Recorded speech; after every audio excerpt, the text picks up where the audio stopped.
Salve Maria, sou servo missionário Roberto. Aqui é o Rafael Pablo. Diz que está refutando as heresias de Daniel Silveira, ó, intercessão dos santos. Ele fala que é uma explicação bizarra, é uma manobra de Daniel Silveira. É intercessão dos santos, resposta ao missionário Daniel.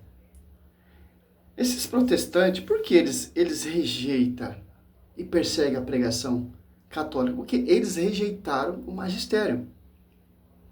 Se apartou do magistério, da tradição. Nós temos uma tradição. Que tradição é essa? Que vem lá do fundamento dos apóstolos. Para você não se perder e não se apostatar da fé e acreditar nesses reformadores, nesses estudiosos protestantes. Mas vamos lá. Mas sem mais delongas, simbora pro vídeo. Como provar a intercessão dos santos na Bíblia? Eles estão inconscientes? Primeira coisa que você precisa saber é que em João 21:25 diz que nem tudo foi escrito, ou seja, nem tudo está lá escrito ao pé da letra. Mas dá para provar a intercessão dos santos na Sagrada Escritura? Lógico que sim. Primeiro passo é saber que em 1 Timóteo capítulo 3, versículo de número 15, vai dizer que a igreja é coluna e sustentáculo da verdade. Então a igreja tem poder de nos ensinar a verdade, por ela ser a coluna e sustentáculo da verdade. Ah, Daniel, mas aí os protestantes dizem que os santos estão dormindo. Isso é uma mentira, pois em Gênesis capítulo 4, versículo 10, diz que o sangue de Abel clamava por justiça. A gente encontra também a confirmação disso lá em Apocalipse capítulo 6, do versículo 9 ao 10, que fala que os mártires estão clamando por justiça. Jesus, quando conta a história do rico e do pobre Lázaro, ele não disse que depois da morte eles ficaram inconscientes. Então essa história de dizer que os santos estão inconscientes é uma mentira protestante. Em Hebreus 9:27 diz que o homem há de morrer uma única vez e logo em seguida vem o juízo. Então acontece o juízo particular, que os protestantes não acreditam, mas está na Sagrada Escritura, e a grande prova é que os mártires estão clamando por justiça, então eles não estão dormindo. Citei aí para vocês Lucas 16 e Gênesis 4:10. Então aqui já cai por terra essa história de inconsciência dos santos. Os santos não estão inconscientes. O que fica inconsciente é o corpo, mas não a alma dos santos. E eles estão no reino dos céus e estão intercedendo sim por nós. Mas onde tem na Bíblia dizendo a intercessão dos santos, Daniel, de uma forma mais clara? Você pega Apocalipse capítulo 5, versículo de número 8, vai dizer que os 24 anciãos pegavam as orações de todos os santos e levavam a Jesus. Ora, se isso não é intercessão, é o quê? Os santos intercedem por nós porque há esta unidade no corpo místico de Cristo. E eles, por estarem no reino dos céus, por permissão divina, eles sabem muito bem o que está acontecendo na terra. Tanto é que lá em Apocalipse 6, do 9 ao 10, os mártires sabem muito bem o que está acontecendo na terra. Isso deixa claro para nós. Você acabou de assistir aí um verdadeiro show de horrores de interpretação bíblica, um verdadeiro show de malabarismo teológico para fazer a Bíblia dizer aquilo que ela não diz, para tentar fazer a Bíblia ensinar aquilo que ela não ensina. O missionário Daniel Silveira apresentou vários textos bíblicos tentando fazer conexões que não existem para fundamentar a doutrina da intercessão dos santos. E o que eu quero fazer com vocês aqui é analisar cada um desses textos para nós sabermos se realmente esse texto está dizendo o que ele diz ou se não tem nada a ver. Vamos lá com o primeiro texto. João capítulo 21, versículo 25. Foi o primeiro texto que ele citou e diz o seguinte, está aí na sua tela. Jesus fez também muitas outras coisas. Se cada uma delas fosse escrita, penso que nem mesmo no mundo inteiro haveria espaço suficiente para os livros que seriam escritos. Veja, esse texto foi utilizado pelo missionário para deixar muito claro para quem perguntou a ele que nem tudo que a Igreja Católica ensina. Por quê? Em João 21, versículo 25. Jesus fez ainda outras coisas. Muitas outras coisas. Se fosse escrita uma por uma, penso que nem o mundo inteiro poderia conter-se os livros que deveria escrever. Por quê, cara? Cristo, ele fez de imensos milagres e prodígios. Se você for pegar lá desde quando Maria deu à luz, que isso está oculto, como Cristo viveu, como Cristo andou, como Cristo era letrado, ensinado, etc.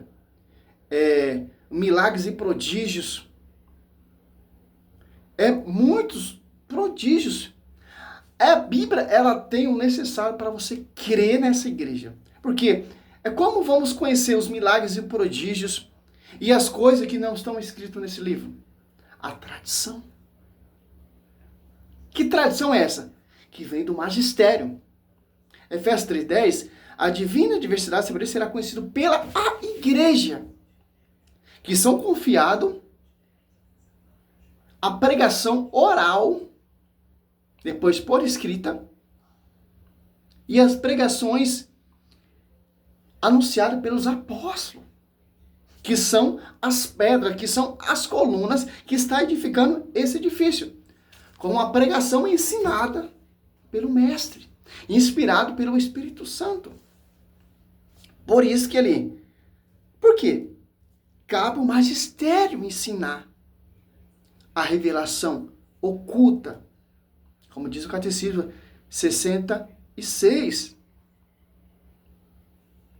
Que interessante. Por quê? Paulo, ele vem nos alertar o quê? Nos ensinar o quê? Segundo, você pega 2 Tessalonicenses 2,15, assim, pois, irmãos, ficai firme e conservai os ensinamentos que de nós aprendeste, seja por palavra, seja por carta nossa. Ó. O ensinamento de nós, de quem? Do magistério. Que nós ensinaste e vocês aprendeste, ó. Assim, pois, irmãos, ficai firme. É um evangelho protestante? É doutrina protestante? É pregação desses pastores? Não. Ficar firme aonde? 1 Timóteo 3,15. Na coluna sustentáculo da verdade, porque essa coluna sustenta toda a verdade. Essa coluna sustenta a escritura, a tradição, a pregação ensinada e pregada pelos seus apóstolos. Tanto que ali, Efésios 2,20, edificado sobre o fundamento dos apóstolos e profetas que prefiguraram, anunciar a pessoa de Cristo como o último profeta, João Batista. E carta nossa. Que carta nossa? Do magistério. Ó, ficai firme e conservai os ensinamentos que de nós aprendeste. Olha só. Nós quem? Apóstolos.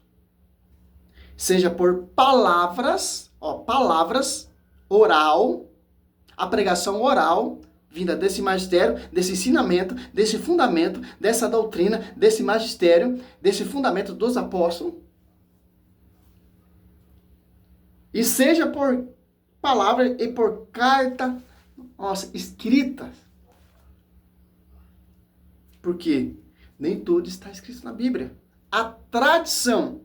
Aí você vai estudar a tradição, os pais apostólicos, você vai ver os milagres, os feitos, a pregação desses apóstolos, que são sucessores dos apóstolos, que era próximo aos apóstolos. Acreditava na intercessão. Acreditava nesse magistério. E são membros desses magistérios. Certo? Por isso que nem tudo está escrito. Mas a tradição e o magistério, que é o caminho da verdade. Que é a coluna sustentáculo da verdade. Claro que os caras vão negar isso, porque os caras se apartaram do magistério da tradição. Ficaram com o fundamento de Lutero, ou desses reformadores dessa atualidade. Deve estar expressamente nas Escrituras. Que existe uma tradição que a Igreja Católica acredita que é guardada através do magistério e que essa tradição, então, é tão importante quanto o texto bíblico. Ela é tão inerrante e infalível quanto o texto bíblico. E se ele tivesse feito essa argumentação e parado por aí, tivesse explicado para essa pessoa que, olha, isso que nós praticamos, a intercessão dos santos, não encontra fundamento nas Escrituras, mas encontra fundamento na tradição, encontra fundamento, Encontra na tradição, encontra no Velho Testamento e encontra no Novo Testamento a intercessão. Em algum texto dos patrísticos, sei lá o que ele poderia dizer. Mas se ele fosse por esse caminho, seria sim um argumento muito mais honesto. Eu teria apenas que contra-argumentar algumas coisas, mas continuariam crendo desta maneira. Mas não precisaria fazer esse show de horrores que foi as interpretações bíblicas e a hermenêutica que ele fez desses textos. Teria preservado pelo menos as Escrituras, que os católicos dizem amar também. Então, quando for fundamentar esse tipo de coisa, fundamenta na tradição, fundamenta nos textos oficiais da Igreja Católica, fundamenta em algum texto patrístico que você encontrou lá, sei lá. Mas não precisa deturpar e massacrar o texto bíblico para tentar fazer ele dizer aquilo que ele não diz. Mas vamos agora para o segundo texto que ele vai utilizar, porque apesar dele falar que existem muitas coisas que não estão nas escrituras e que deve ser ensinada pela igreja, fala demais, cara. Ele tentou mesmo assim fundamentar pelas escrituras. O segundo texto que o missionário Daniel vai tentar utilizar para fundamentar o infundamentável está lá em 1 Timóteo 3,15, que está aí na sua tela, está em destaque rosa, é apenas esse versículo 15 que ele citou e é o que nós vamos ler por agora. Diz o seguinte: nós temos Paulo enviando essa carta para Timóteo dizendo o seguinte: mas se eu demorar, saiba como as pessoas devem comportar-se na casa de Deus, que é a igreja do Deus vivo, coluna e fundamento da verdade. E agora eu tenho certeza que temos católicos aí dizendo: tá vendo, eu sempre digo para você, a igreja é coluna e fundamento da verdade, ou sustentáculo da verdade. As duas traduções cabem aqui. Então, por que você não crê na igreja católica, seu herege miserável? Sim, e nós temos esse texto aqui, e não tem para onde correr. O texto é muito claro, o texto é evidente, está dizendo sim que a igreja, que é a casa de Deus, a igreja do Deus vivo, é sim coluna e sustentáculo da verdade. Não tem para onde correr. Só sobra uma opção, que nós creiamos que a igreja é sim coluna e sustentáculo da verdade. E eu creio nisso. Agora, o que a gente deve fazer é o que Paulo quer dizer com isso. Quando Paulo fala que a igreja do Deus vivo é coluna e sustentáculo... Vou dar uma resposta aqui, eu não vou ficar escutando muito blá blá blá. 1 Timóteo 3,15, a igreja é coluna sustentáculo da verdade. Que igreja é essa? Efésios 5, 25. Marido, amai vossa mulher como Cristo amou a igreja e se entregou por ela, para santificar pelo água do batismo. Santa, sem ruga, sem qualquer defeito, mas santa e irrepreensível. Os santos, os mártires, Hebreus 12, 1. Essa nuvem de testemunha está em comunhão com a coluna sustentáculo da verdade. Hebreus 12, do 22, 23. As almas dos justos que chegaram à perfeição estão em comunhão com a coluna sustentáculo da verdade. Quem sustenta essa coluna? Cristo, a cabeça, pedra de ângulo. E as pedras que deram testemunho, que edificaram, que são as colunas, Gálatas 2,9, são os apóstolos. Olha só. Que interessante. Quem são esses mártires que estão em comunhão com a coluna sustentáculo da verdade? Que a igreja é a esposa do Senhor. E Cristo é a cabeça dessa igreja. Os mártires estão clamando a quem? Apocalipse. Daniel, ele está certinho, cara. Caim mata Abel, mas Abel está clamando. Ali a parábola, acho que é Lucas, não se me engano, isso é 19. Ali a morte do rico e do pobre. Os dois estão conscientes. Deixa eu ver se é isso mesmo, Lucas.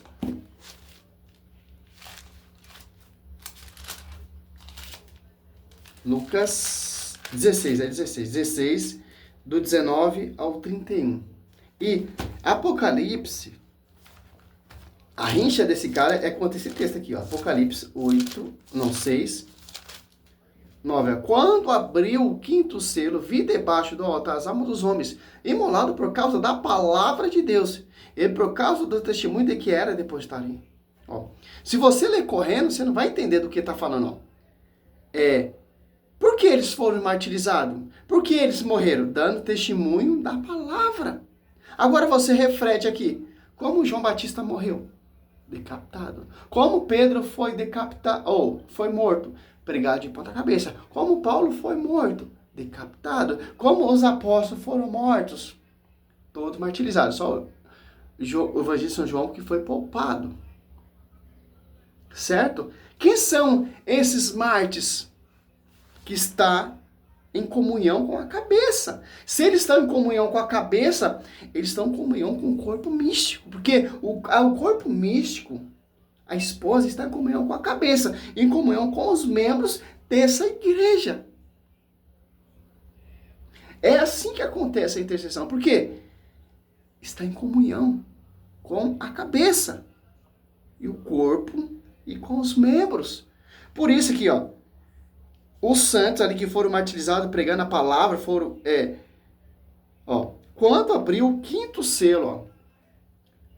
Quem está abrindo o selo? Jesus. Vi debaixo do altar as almas dos homens. Olha só, a visão que o discípulo amado está tendo. Imolado por causa da palavra de Deus.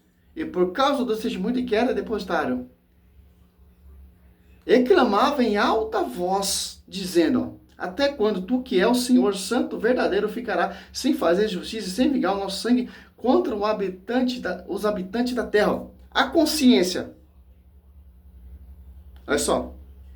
Foram martirizados pelos habitantes da terra, que perseguia a igreja, que perseguia os cristãos. Agora está lá diante da cabeça da igreja, do esposo da igreja, pedindo justiça. E foram ouvidas suas orações. 11. Foi então dado a cada um deles uma vestes brancas. Que são essas vestes brancas? Chegar à perfeição.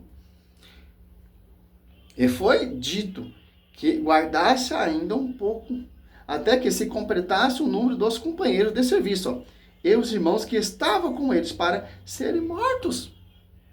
Apocalipse 5 vai citar, não vou remoer muito esse vídeo, porque não quero ficar perdendo muito tempo com esse cara. 5:8, ó.